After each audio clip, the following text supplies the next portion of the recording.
During dinner, I overheard my daughter-in-law say, "That old witch lives here for free and still thinks she deserves respect." I kept eating. 2 days later, my lawyer paid her a visit to inform her I had stopped paying the mortgage of the house she lived in. The meatloaf suddenly felt like sawdust in my mouth. My hands trembled slightly as I carefully set down my fork, pretending I hadn't heard Diane's words floating from the kitchen. She was speaking to her sister on the phone, not bothering to lower her voice. Why would she? In her mind, I was just a deaf old woman who had overstayed her welcome. 50 years of teaching elementary school had taught me when to speak up and when silence was the more powerful choice. This was definitely a moment for silence. I took a sip of water, willing my racing heart to slow down. Before we continue, comment where you're watching from and subscribe to the channel. We'd love to see how far our stories are reaching. Richard, my son, was working late again at the accounting firm. He wasn't here to witness this moment, another in a long string of small humiliations I'd endured since moving in 3 years ago. I know, Diane continued, her voice dripping with disdain. She acts like she's doing us a favor by being here, as if we wouldn't be better off without her hovering around all the time. I carefully cut another piece of meatloaf, mechanically bringing it to my lips. My 72-year-old joints ached, but not nearly as much as my heart. This house, the beautiful 2-story colonial with the wraparound porch that Richard and Diane had achieved through hard work, was actually my final gift to them. A gift they knew nothing about. When I moved in after Harold died, they had graciously offered me the guest room, until I got back on my feet. 3 years later, that temporary arrangement had calcified into resentment, at least on Diane's part. What she didn't know was that every month, quietly and without fanfare, I transferred $2,400 to cover their mortgage payment. The arrangement had been set up through my attorney, Wilson Abernathy, who had been Harold's best friend and my trusted advisor for decades. "Mom, are you okay?" Diane's voice shifted to sugary sweetness as she entered the dining room, noticing my half-eaten dinner. "Just a bit tired, dear," I replied, mustering a smile that didn't reach my eyes. "The meatloaf is delicious." "Well, don't force yourself," she said, already turning away. "I'll clean up later." That night, I lay awake in my narrow bed, staring at the ceiling. The guest room had never been redecorated to feel like my space. My cherished belongings, the antique rocking chair Harold had restored for our 20th anniversary, my collection of first edition novels, the handmade quilt my mother had created, were all in storage. "Just until we figure out how to incorporate them," Diane had said 3 years ago. Somehow that moment never arrived. I thought about the decades of sacrifices that had led to this moment. After Harold died unexpectedly of a heart attack, leaving me a widow at 69, I'd sold our beloved farmhouse, the one we'd spent 40 years turning into a home. The housing market had been good, and the sale brought in enough to pay off the remaining mortgage and leave a substantial sum. Richard and Diane had been struggling with their adjustable-rate mortgage, their payments ballooning beyond what they could comfortably afford. Without telling them, I'd arranged through Wilson to pay off their existing loan and establish a new fixed-rate mortgage, with me as the actual payer, though their names remained on all the paperwork. "Are you sure about this arrangement, Martha?" Wilson had asked, concern evident in his kind eyes. "They should know what you're doing for them." "No," I'd insisted. "Richard has too much pride. He wouldn't accept it if he knew. This way, they can feel successful, and I can help without anyone feeling indebted." What noble foolishness that had been. The next morning, I called Wilson's office before Richard and Diane were awake. "Wilson, it's Martha," I said quietly, sitting in the small alcove by the back door where I took my morning coffee.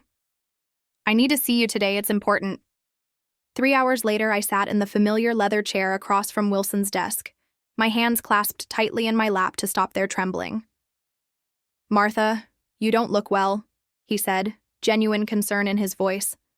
Unlike most people in my life, Wilson still saw me, the real me, not just an elderly obligation. "I'm done, Wilson," I said simply. My voice sounded stronger than I felt. "I heard Diane yesterday. She called me that old witch who lives there for free. After everything I've done." Wilson's expression darkened.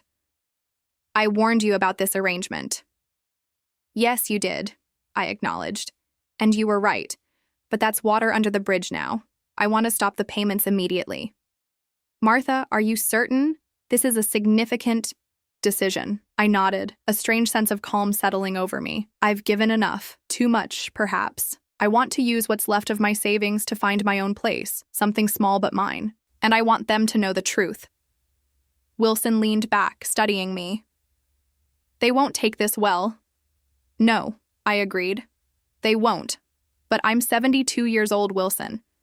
How much longer should I silently endure being treated like an unwanted houseguest in a home that I'm actually paying for? He nodded slowly. What exactly do you want me to do? Stop the payment scheduled for next week. Then I want you to come to the house with all the documentation and explain the situation to both of them. My heart raced at the thought, but, I continued, I'll look for an apartment this week. I don't want to be there for the fallout. You've thought this through, Wilson observed. I've had 3 years of being invisible to think about it, I replied. 2 days later, as I quietly packed a small suitcase with essentials, I heard the doorbell ring. Right on time. Wilson was always punctual. I took a deep breath and made my way downstairs. Richard had come home early at my request. He and Diane were sitting in the living room, confusion evident on their faces as Wilson introduced himself. Mom, what's going on? Richard asked, his brow furrowed with concern. I met his gaze steadily. Something you both need to hear. Wilson cleared his throat, opening his briefcase. I'm here on Martha's behalf to inform you of some financial matters that affect this household. The look of confusion on Diane's face was about to transform into something else entirely. After decades of silence, the truth was finally going to speak for itself. 3 years ago, when Harold died, I made a decision that changed everything. As we laid him to rest, Richard whispered, Don't worry, Mom. We'll figure things out. He didn't know Harold had already figured things out. The life insurance was substantial. Our house was paid off, and I had savings to last my remaining years. A month later, I sat in Wilson's office. I want to help Richard and Diane with their mortgage, I said. They're struggling more than they admit. Wilson frowned. Martha, they're adults. Let them manage their finances. Richard took a pay cut when his company downsized, I explained. And Diane's design business is failing. I want to do this without them knowing, I continued. Richard is too proud, like his father. Wilson's expression softened. He and Harold had been friends since college. Are you sure? They should know what you're doing. No, this way they can feel successful. They've offered me their guest room until I get back on my feet. I'll stay there while covering their mortgage. Where will you live afterward? Wilson asked. I looked away. There was no afterward in my plan. Martha, Wilson said gently, I think you're making a mistake. Secrets cause harm. I smiled sadly. Maybe, but I've spent my life taking care of others. This is my choice. 3 years passed. The guest room became my room, though it never felt like mine. My belongings remained in storage, my preferences ignored, my presence merely tolerated. Now, as Wilson laid out the documents, I watched the truth hit them like a physical blow. Martha has been making the mortgage payments for 3 years, Wilson explained. The total is $86,400. Richard's face went ashen. Mom, is this true? I nodded. Yes. But why wouldn't you tell us? He asked, bewildered. Before I could answer, Diane cut in sharply. This is ridiculous. We never asked for this. Wilson gave her a cool look. Mrs. Wells, perhaps you'd like to review the payment history. Richard picked up a document, hands trembling. I don't understand. We've been making payments every month. To an escrow account, Wilson explained. Martha established it when she sold her home. Your mortgage was refinanced, and she's been making the actual payments. Diane's face hardened. So what are you saying? That we owe her this money? I'm not asking for repayment, I said quietly. I'm simply telling you the truth and letting you know that the payment due next week will not be made. Richard looked stricken. Mom, why now? Did something happen? I hesitated, unwilling to repeat Diane's cruel words. But I was tired of protecting everyone's feelings except my own. I overheard Diane 2 days ago, I said finally. She called me that old witch who lives here for free and still thinks she deserves respect. Richard's face crumpled. Mom, I'm so sorry. She doesn't mean, please don't make excuses, I interrupted gently. I've felt unwelcome for a long time. So what do you want? Diane demanded, arms crossed defensively. I'm moving out, I said, the words both terrifying and liberating. I've found an apartment in a senior community. The lie came easily. I hadn't found a place yet, but I would. The important thing was making a clean break. You can't just leave, Richard protested, though Diane remained silent. This is your home too. I shook my head. No, Richard. No, Richard. It never has been. Wilson cleared his throat. There's one more thing. The payments Richard and Diane have been making to the escrow account have been deposited into a separate savings account in Martha's name. Diane's eyes widened. You mean we've been essentially paying rent to her? Not rent, Wilson corrected. Martha wanted you to feel you were contributing. I reached for Richard's hand. I'll use that money to start my new life. Now it's time for me to create a space of my own. Richard's eyes filled with tears. Mom, I had no idea. I know, I said gently.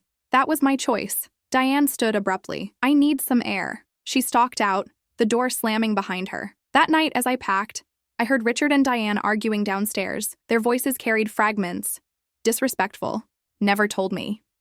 Your mother. Our house. I sat on the edge of the bed, exhausted. For years, I had lived a life of quiet sacrifice. Now I wondered if I had sacrificed too much. Not just my home and money, but my dignity. Tomorrow, I would start looking for an apartment, something small but bright, with space for my books. A place where I could finally stop shrinking myself to accommodate others. As I drifted off to sleep, I realized that for the first time in 3 years, I was looking forward to tomorrow. Whatever came next would be my choice. That thought alone was worth every penny I'd spent on a house that had never truly been my home. Finding an apartment at 72 isn't easy, especially when you haven't had a place of your own in years. The morning after Wilson's visit, I sat in a small cafe downtown, laptop open, searching for senior living options. After 3 years of living in Richard and Diane's house, feeling like a ghost, I was both terrified and exhilarated by the prospect of independence. More coffee, ma'am?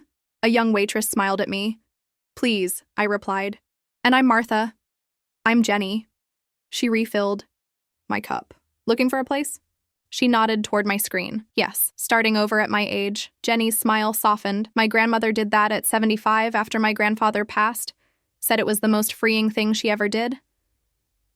How did it work out for her? I asked. She's 83 now, has more friends than I do, and is dating a retired professor. Her only regret is not doing it sooner. After she left, I looked at the listings with new determination. My phone rang. Wilson. I've been thinking about your situation, he said. My sister-in-law manages Riverside Gardens. It's a small apartment complex for seniors, nothing fancy but well-maintained. They have a 1-bedroom opening next week. My heart quickened. Riverside Gardens? With the community garden and book club? The very same, Wilson confirmed. Interested? Very, I breathed. I'd driven past it many times, admiring its neat brick buildings and flowering courtyards.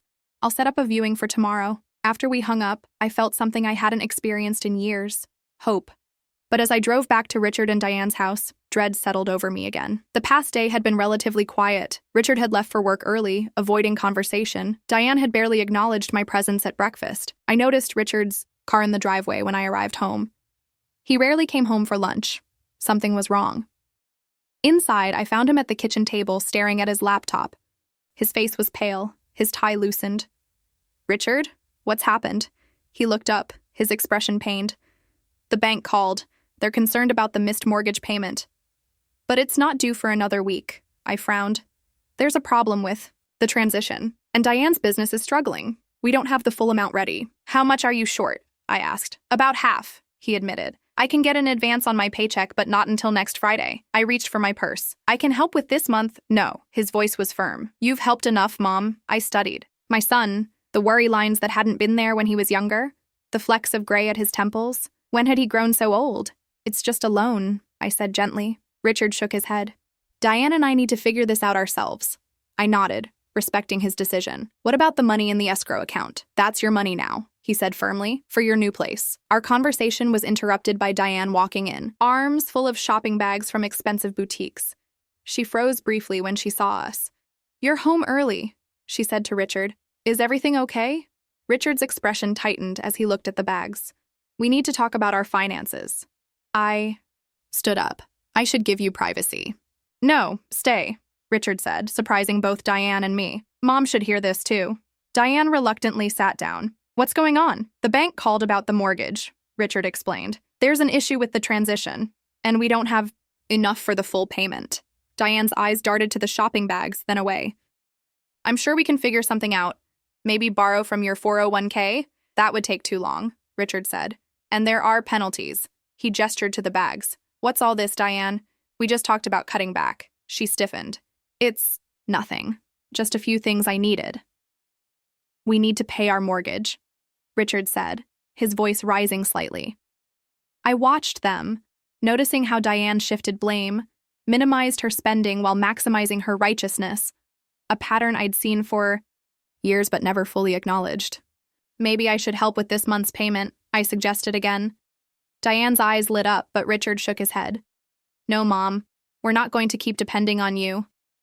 I felt a complicated mix of pride in my son's determination and concern for their situation, but another part of me felt relieved. For once, I wasn't responsible for fixing everyone else's problems. I have an appointment to see an apartment tomorrow, I said, changing the subject, at Riverside Gardens. Richard looked up. Really? That's a nice place. It's just a viewing, I cautioned. Wilson's sister-in-law manages the property. Riverside Gardens is expensive, Diane commented, calculating. Are you sure you can afford it? I met her gaze steadily. Yes, the escrow. Account funds will cover the deposit and several months' rent. Diane's lips thinned, but she said nothing more. That night, as I lay in bed listening to Richard and Diane argue in hushed voices downstairs, I made a decision. I would help them with this month's mortgage payment, not out of obligation, but as a parting gift, a clean break for all of us. But first, I needed to secure my own future. The next morning, Wilson picked me up at 9. Riverside Gardens was even lovelier up close. Neat brick buildings surrounding flowering courtyards, with benches in shady spots. Residents were chatting, reading, or tending small garden plots. Each apartment comes with a patio or balcony, explained Lisa, Wilson's sister-in-law, and residents can have a garden plot if they want. I used to love gardening, I said. Before I moved in with Richard and Diane, the apartment was smaller than I was used to, but bright and clean with large windows overlooking a courtyard. The previous tenant had recently moved to assisted living, and they were repainting and installing new carpeting. When would it be available? I asked. 2 weeks, Lisa said. We need to finish the renovations. 2 more weeks in Richard and Diane's house. Knowing this was waiting for me, I could manage that. What do you think? Wilson asked when Lisa stepped out to take a phone call. It's perfect, I said, surprising myself with the certainty in my voice. When Lisa returned, I told her my decision. She seemed pleased, explaining that she'd need a deposit to hold the apartment, along with some paperwork. I can write a check. Right now, I said. An hour later, it was done. I had signed the lease, written the deposit check, and officially secured my new home. As Wilson drove me back, I felt lighter than I had in years. You seem happy, Wilson observed. I am, I realized. For the first time in a long time, I'm doing something for myself. Harold would be proud, Wilson said quietly. He always worried about you putting everyone else first. As we pulled into Richard and Diane's driveway, I felt curiously detached. This wasn't my home. It never had been. But soon, I would have a place of my own, a place where I could finally exist fully as myself. I opened the front door, already composing what I would say to Richard about the mortgage payment. But the scene that greeted me stopped me cold.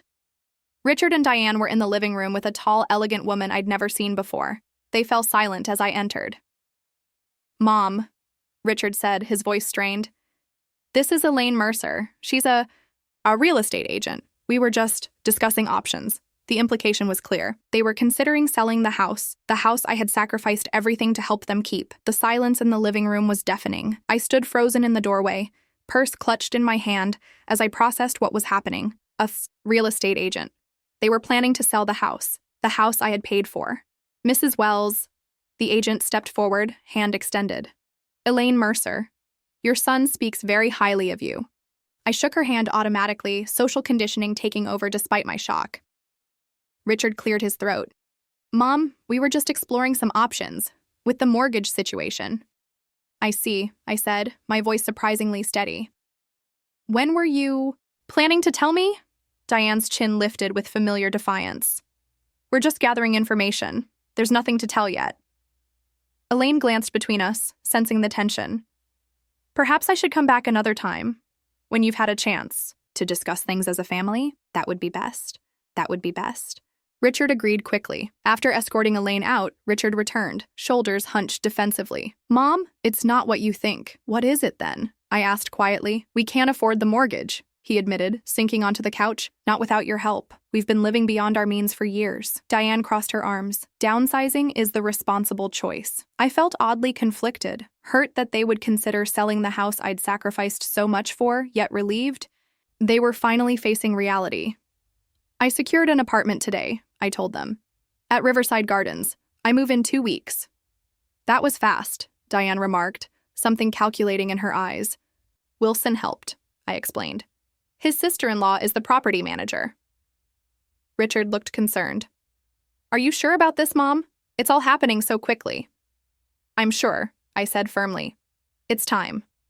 Diane paced the room, agitated. What about the escrow account money? If you're not using it all for your apartment, and there it was, the real reason for her interest, not concern for me, but for what I could provide. The money is mine, I said quietly but firmly, to use as I see fit. But if you're already set with this apartment, surely you don't need all of it, she pressed. We're family, after all. Richard shot her a warning look. Diane, stop. No, let her continue, I said, suddenly calm. I want to hear what she has to say. Diane composed herself. All I'm saying is that we're in a difficult position, a position we wouldn't be in if we'd known about the mortgage arrangement from the beginning. Are you blaming me? I asked incredulously. For paying your mortgage for 3 years? Of course not, she backpedaled. We could have planned better if we'd known. I looked at my daughter-in-law, really looked at her, and saw her clearly. The entitlement, the manipulation, the complete lack of gratitude. I was going to offer to help with this month's mortgage payment, I said slowly, as a parting gift. But now I see that would be a mistake. Richard's face fell. Mom, Diane doesn't speak for both of us. I appreciate everything you've done. Do you? I asked. Because it seems like you both just want what you can get from me. That's not fair, Richard protested, but his eyes couldn't meet mine. Isn't it? I gestured around. I gave up my home, so you could keep yours. I've lived as a guest in a house I was paying for. And now that I'm taking control of my life, your first thought is to sell the house and ask for more money. Diane flushed. You're twisting everything. We're just being practical. So am I replied. I won't be helping with the mortgage. Not this month. Not ever again. Richard stood, pained. Mom, please don't let things end like this. This isn't an ending, Richard. It's a beginning. For all of us. I walked upstairs, suddenly exhausted. I'm going to continue packing. You two have decisions to make about your future, without my financial involvement. As I climbed the stairs, I heard Diane hiss, This is your fault. You shouldn't have let Elaine come here today. My fault? Richard's voice rose. You're the one spending money we don't have. Their argument faded as I closed my bedroom door. I sat on the edge of the bed, trembling slightly. They had been planning to sell the house, probably hoping to convince me to loan them money for a new place. The old Martha would have given in. The old Martha would have sacrificed again. But I wasn't that woman anymore. I called Wilson and told him what happened. I'm not surprised, he said. Without your support, they probably can't afford the house. Diane had the nerve to ask about the escrow money, I continued. She still sees me as nothing but an ATM. What did you tell her? That the money is mine to use as I see fit, and that I won't help with the mortgage. Not even this month. Good. For you, Wilson approved. It's about time you put yourself first. After hanging up, I continued packing, separating my meager possessions from the life I'd been living. It was surprising how little I actually owned after 3 years. Clothes, a few books, some photographs, Harold's watch. A soft knock interrupted my thoughts. Richard stood in the doorway looking contrite. Can we talk? He asked quietly. I nodded, setting down the sweater I'd been folding. He sat beside me, looking at his hands. Selling the house wasn't my idea. Diane's been pushing for it since we found out about the mortgage. It doesn't matter whose idea it was, I said gently. You're adults making your own decisions. I feel like I've failed, he admitted, his voice breaking. Dad would be so disappointed. I placed my hand over his. No, Richard. Your father would understand that life takes unexpected turns. I should have known, he said. All these years, you've been helping us, and I never questioned how we were managing. That's on me, I said. I chose not to tell you. He looked at me, really looked at me, perhaps for the first time in years. Why, Mom? Why did you sacrifice so much for us? I considered carefully. Because that's what I thought love meant. Giving until there was nothing left. I was wrong. I don't want to lose you, he said. You won't, I promised. But our relationship needs to change. No more financial dependence. No more secrets. Richard nodded slowly. I'm going to make this right somehow. I smiled genuinely. Start by figuring out what you and Diane really want. Not just with the house, but with your lives. After he left, I continued packing with renewed purpose. In 2 weeks, I would start my new life at Riverside Gardens. I would join the book club, plant flowers in the garden, make new friends. I would exist fully as Martha Wells, not just as Richard's mother or Diane's unwanted mother-in-law. For the first time in years, I felt truly hopeful, not because I had all the answers, but because I had finally asked the right questions. Who am I when I'm not taking care of everyone else? What do I want for the remaining chapters of my life? How do I learn to put myself first without feeling guilty?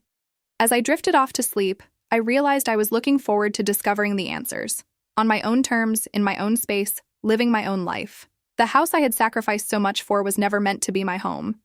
My real home was waiting for me. At Riverside Gardens. And beyond that, in the person I was finally allowing myself to become. The next week passed in a blur of preparations. I sorted through my possessions, deciding what to keep and what to discard. Each item represented a choice about the life I wanted to create. Harold's blue cardigan, keep. The formal dining set I'd been storing for Richard and Diane, let them have it. My gardening books, definitely keep. Wilson helped me retrieve items from my storage unit on Saturday.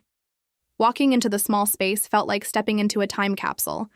My reading chair, collection of hand-painted teacups, and the quilt my mother had made, carefully wrapped in acid-free paper. You kept more than I thought, Wilson observed.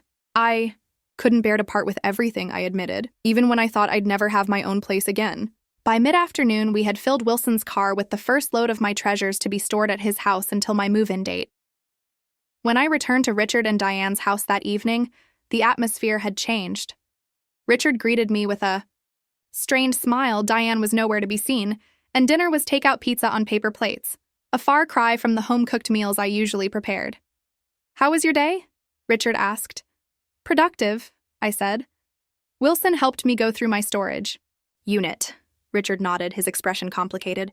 Mom, about the house. I held up a hand. You don't owe me explanations, Richard. It's your house now. But it wouldn't be our house at all if not for you, he insisted. Chapter 5. Painful Revelations. The next week passed in a blur of preparations. I sorted through my possessions, deciding what to keep and what to discard.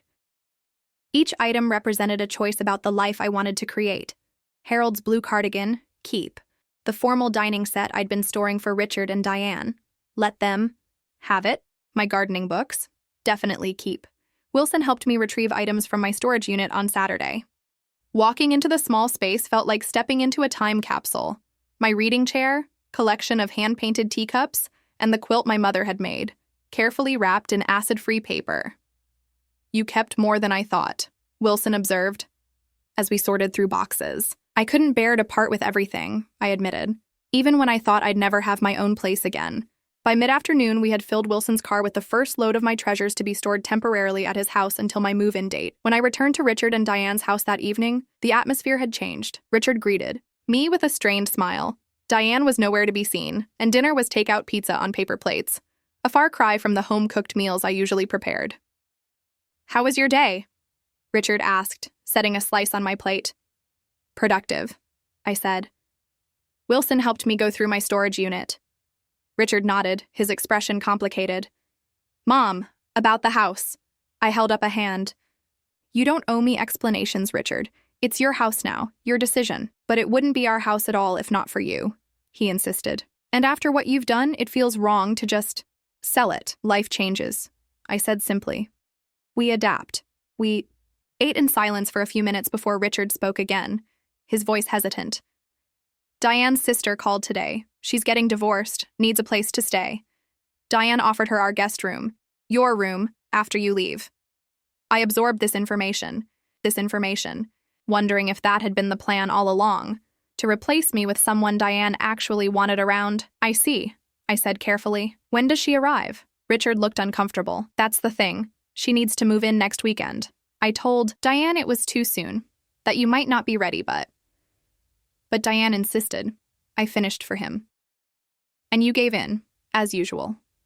The moment the words left my mouth, I regretted them. Richard flinched as if I'd slapped him. I'm sorry, I said quickly. That wasn't fair. No, you're right, he said quietly. I've always taken the path of least resistance with Diane. It was easier than fighting. We lapsed into silence again. I thought about Diane's sister coming to stay, another person needing help, another reason for Richard to drain his resources. Would the pattern ever end?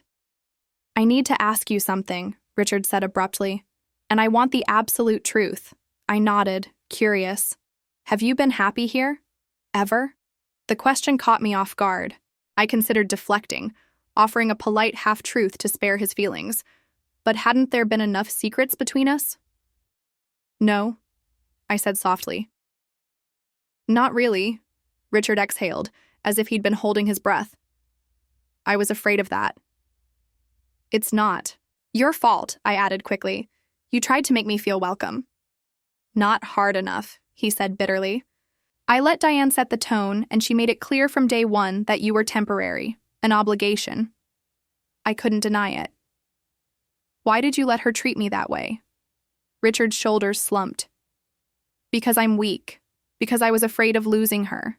If I pushed back. Because it was easier to hope things would improve on their own. His honesty was both painful and refreshing. For the first time, we were having a real conversation, not just the polite exchanges we'd maintained for years. Your father was the same way at first, I said, surprising myself with the admission. Richard looked up, startled. Dad, but he always seemed so confident, so in control.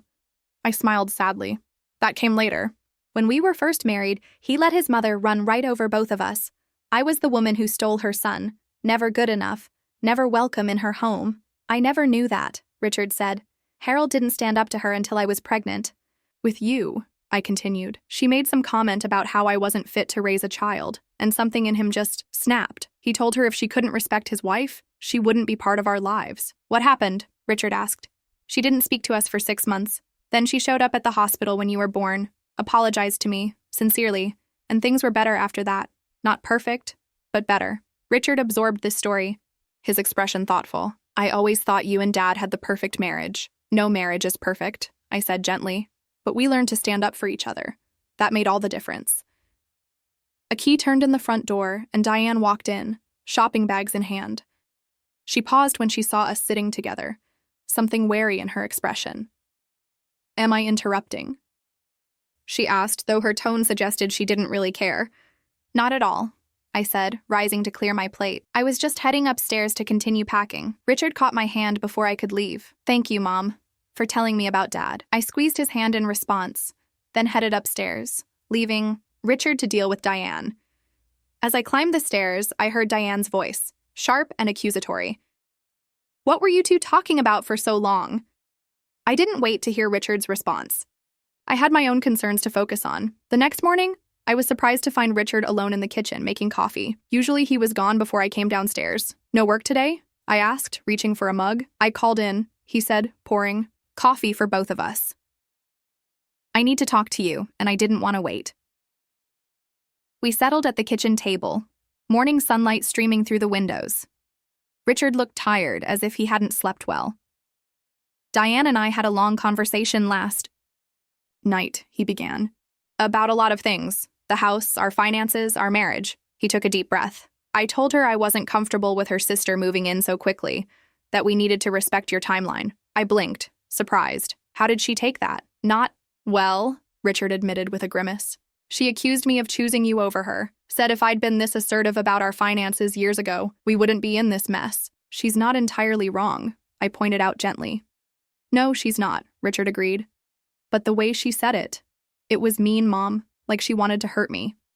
He stared into his coffee. She's been like that a lot lately, or maybe always, and I just didn't want to see it. I wasn't sure how to respond. Part of me wanted to agree, to validate what he was finally seeing for himself. But another part, The mother who wanted to protect him from pain hesitated. Relationships go through rough patches, I said carefully. Especially when there's financial stress. Richard looked up, his expression serious. It's more than that. When I think about how she's treated you all these years, the little comments, the way she excluded you from family decisions. He shook his head. I'm ashamed of myself for allowing it. You were caught in the middle, I said. That's never an easy place to be. But I should have stood up for you, he insisted. Like Dad eventually stood up for you with Grandma. I reached across the table and took his hand. We all make mistakes, Richard. The important thing is that we learn from them. He nodded, then took a deep breath. There's something else you should know. About the house. My stomach tightened. What about it? Richard hesitated, then spoke quietly. Diane wants to use the proceeds from the sale to buy a condo at Lakeside Terrace. I knew the place. A luxury development with a golf course and spa. Far beyond what they could afford, even with the sale of the house. I see, I said, keeping my voice neutral. I told her it was unrealistic, Richard continued, that we need to downsize to something practical, something we can actually afford. She didn't take it well. He rubbed his temples. I think she's been planning this for a while, Mom. Even before we knew about the mortgage, the pieces suddenly clicked into place. Diane's expensive shopping trips despite their financial troubles, her immediate push to sell the house, her interest in my escrow account money. She hadn't just been careless with money. She'd been actively planning a life upgrade at everyone else's expense. What are you going to do? I asked. Richard looked at me directly, a new resolve in his eyes. I'm going to see a financial advisor today. And I've made an appointment with a marriage counselor. You have? I couldn't hide my surprise. He nodded grimly. I love Diane, but I can't keep living like this. Something has to change. I squeezed his hand, proud of this newfound determination. That's a good first step, Richard. As I watched my son walk out the door an hour later, heading to his appointment, with the financial advisor, I felt a curious mix of emotions. Hope that he was finally taking control of his life, worry about what that might mean for his marriage, and a bittersweet pride that he was finding his voice at last. I had 5 more days in this house before moving to Riverside Gardens. 5 more days of navigating the increasingly tense atmosphere between Richard and Diane. 5 more days of packing up the remnants of my old life. But for the first time, I wasn't just counting down the days until escape. I was looking forward to what came next. For me, for Richard, and for the new relationship we might build. One based on honesty instead of obligation. Sunlight streamed through the windows of my new apartment at Riverside Gardens, illuminating freshly painted walls. The space was modest but mine, entirely mine. What do you think? Wilson asked, setting down the last box. Everything you hoped. 4? I surveyed the room where my cherished possessions, my reading chair, Harold's bookshelf, my mother's quilt, had found their place after years in storage. It's perfect, I said, meaning it. The past 2 weeks had been transformative. After discovering Richard and Diane's plans to sell the house, I had accelerated my departure. The revelation had been painful but clarifying. The property I'd sacrificed everything for was just a commodity to them. Richard had been apologetic, Diane defensive. In the end, I made my decisions. No help with the mortgage, moving out early, and focusing on my future rather than mourning the past. The community center is hosting a welcome dinner tonight, Lisa had mentioned earlier. I was both excited and nervous. It had been so long since I'd made new friends. At Richard and Diane's, I'd gradually lost touch with my social circle as Diane subtly discouraged visitors. At 6 o'clock, Wilson arrived to escort me. I'd dressed carefully in a blue dress I hadn't worn in years and Harold's pearl earrings. The community center buzzed with conversation. Lisa seated me between Frank, a retired English teacher, and Eleanor, who had run the local library for 30 years. First day? Frank asked kindly. I remember mine. Terrifying and exciting all at once. Exactly, I admitted. I'm not sure I remember how to make new friends. It's like riding a bicycle, Eleanor assured me. Besides, we're all in the same boat. Most of us came from living with family who meant well, but... She made a face that conveyed volumes. I laughed. You have no idea. Try me, Eleanor challenged. My daughter-in-law rearranged my entire kitchen while I was at a doctor's appointment because it's more efficient this way. Frank nodded. My son decided I couldn't be trusted with my medications after I missed one dose. Started doling them out like I was a child. My daughter-in-law called me that old witch who lives here for free and still thinks she deserves respect, I offered. While I was secretly paying their mortgage, Eleanor burst out laughing. You win. By dessert, I'd joined the book club, signed up for a garden plot, and agreed to help organize a poetry series. These people weren't just being polite, they were genuinely interested in my opinions and experiences. Later that evening, my new phone rang. "Mom?" Richard sounded hesitant. "I got your number from Wilson. How's the new place?" "Wonderful," I said honestly. "Small, but perfect. I'm glad." A pause. "Diane's sister moved in today." "I imagine that's quite an adjustment for Diane," I remarked. "You could say that," Richard replied wryly. "Anyway, I was wondering, maybe I could visit this weekend, just me?" I felt warmth spread through my chest. I'd like that very much. After we hung up, my doorbell rang. Eleanor stood there with a potted peace lily. "Housewarming gift," she announced, "nearly impossible to kill." "Thank you," I said, touched. "Would you like tea?" "I thought you'd never ask," she replied, producing homemade cookies from her purse. We sat at my table. Eleanor looked around approvingly. "You've made it yours already. Some people take months to really move in." I nodded. "I've spent too long living in someone else's space." "To new beginnings," she said, raising her teacup. "To new beginnings," I echoed.